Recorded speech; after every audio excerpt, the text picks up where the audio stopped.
For 3 years, I've subsidised this business's costs with my wage.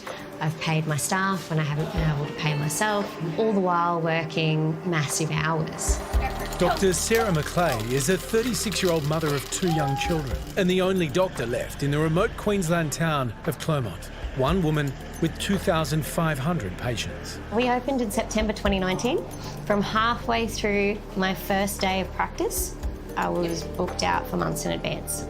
So the result is that I'm here till late, often trying to accommodate patients that I want to provide continuity of care to, but struggle to fit in.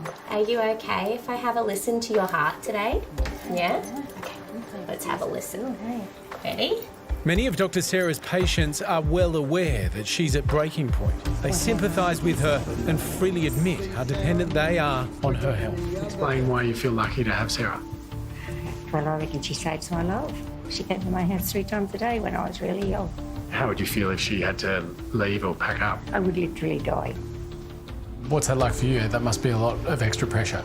So many extra grey hairs.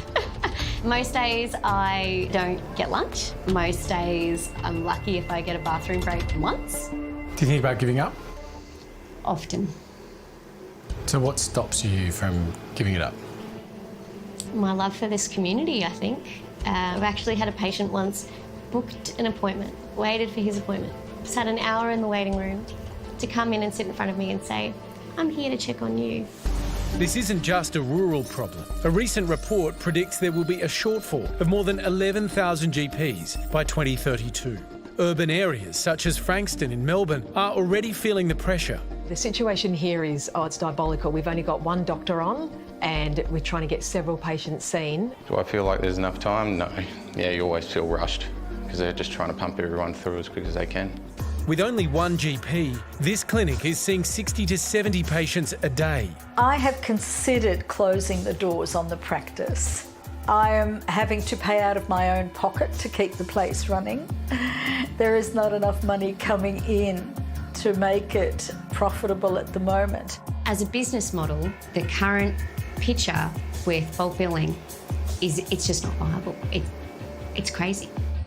Medicare has changed very little since it was introduced by the Hawke government in 1984. The cheapest, simplest and fairest health insurance scheme Australia's ever had. Doctors say the problem is rebates have failed to keep pace with the cost of running a practice. And it's because of that reality that if small businesses like general practice want to stay open, they have no choice but to apply a gap in many instances. Faced with an ageing population and chronic disease on the rise, GPs and the Grattan Institute say our health system has failed to adapt to the new reality. Stick your tongue out. Oh, you got some big tonsils, love.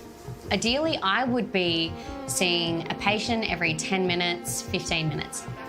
What do you do when you've got a patient that presents with a list of things that are really important and you can't get them in for 3 months?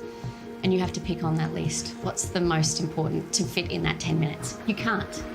And you don't. Deep breaths so through your mouth. You blow out your time limit.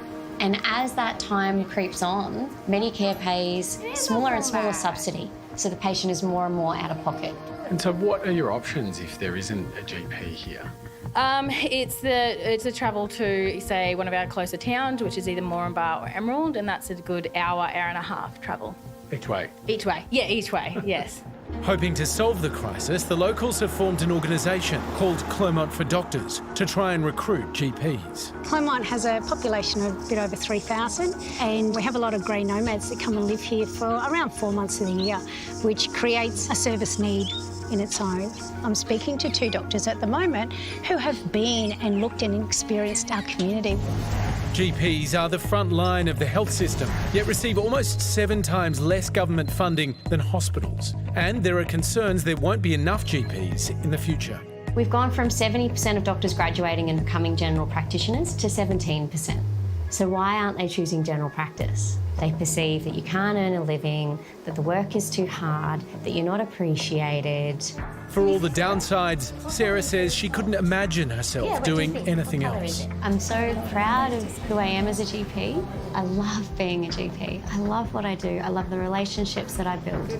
But there is no part of me that isn't a GP because of the lack of time in my day. I think your tonsils are a bit big. I think we're going to have to send you to somebody so that we can get them looked at. These people have become a really important part of my life.